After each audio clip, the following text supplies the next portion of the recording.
Hello. In this clip from our Justia webinar, PPC Advertising in the Legal Industry, Challenges and Opportunities, we will be covering automation on PPC, its pros and cons, and some tips that will help you to incorporate automation into your ads. If you want to see more Justia videos on law practice and legal marketing, be sure to subscribe to our channel.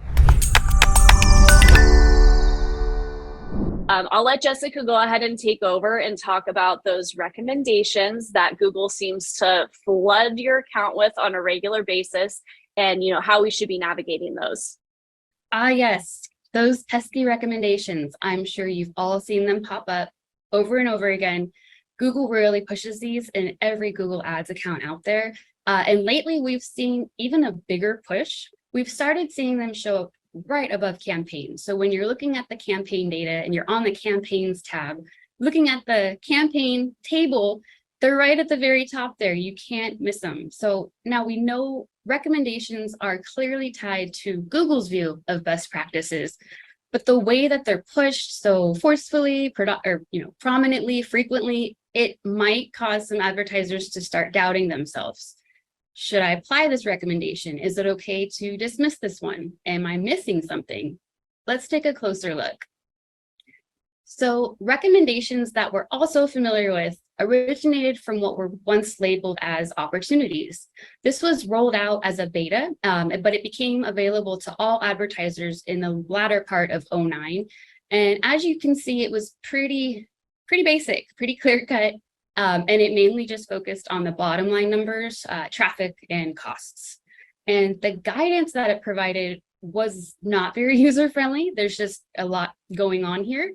And it didn't paint a clear picture for us.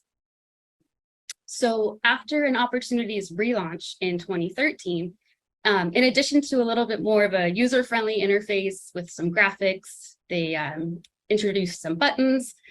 Several new opportunity types also emerged, such as set location bid adjustments, modify your ad schedule, add site links to your ads, just a little bit more context than what was originally provided, a little bit more there. Fast forward 10 years, and after more than likely a dozen or so interface change rollouts or new interface rollouts, even a product name change, we arrive to today's recommendations in card view. Now, these recommendations, they can be valuable. They offer insights on vast amounts of data that most of us just don't have access to, but it's still really important for advertisers to closely review them.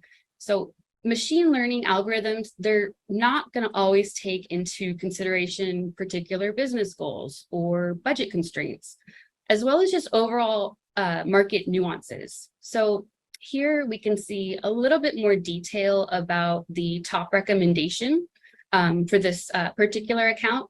It's to add broad match versions of the keywords that we presently have in place as phrase match. So it says get more conversions at a similar or better ROI by adding broad match versions of your existing keywords. Before we go any further though, I just want to point out a conversion here is considered a contact form submission or a phone call. So basically a lead coming through the ad. As a refresher, here's a quick visual to show you the differences between each keyword match type. So you'll see with broad match that it really opens things up. And so if we were to follow this particular recommendation and add broad match to our already phrase match versions of keywords, we'd open the ad reach exponentially. And so queries such as divorce lawyer jobs, divorce attorney jokes, even free divorce lawyer, will trigger the ads to show. Basically any search query that has divorce and lawyer. So yeah, this will totally increase your conversions, but they're not going to be any good. They're going to be very low quality. So it really will result in a wasted ad spend and probably wasted time for whoever's going to be fielding those calls and those forms. And this is just one of the recommendations of many that they continue to push and just push, even if you ignore, it comes back.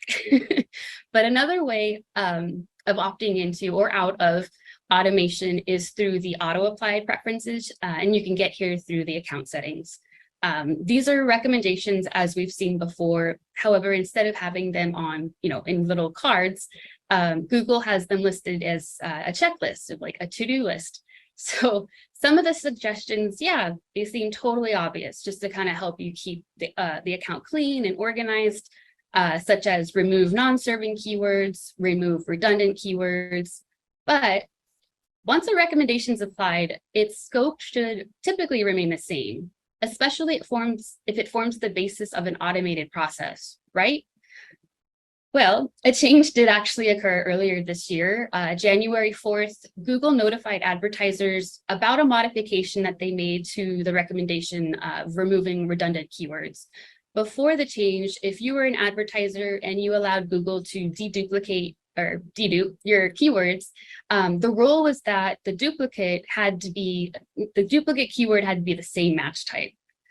After the change, Google's rule would now consider the same keyword text in different match types as an equivalent keyword. So essentially, the recommendation now applies across match types. So really broadening the scope of what constitutes a duplicate. If you were an advertiser who previously had, allowed Google to dedupe your keywords automatically on your behalf, Google changed the rules for how they define what a duplicate keyword is. And this alteration to such a foundational aspect of keyword targeting, it really caught a lot of advertisers off guard. And as you can see here, the pay-per-click community responded with their clear dissatisfaction. But this change by Google is just one more indication that they're moving towards a broad match. They want more control.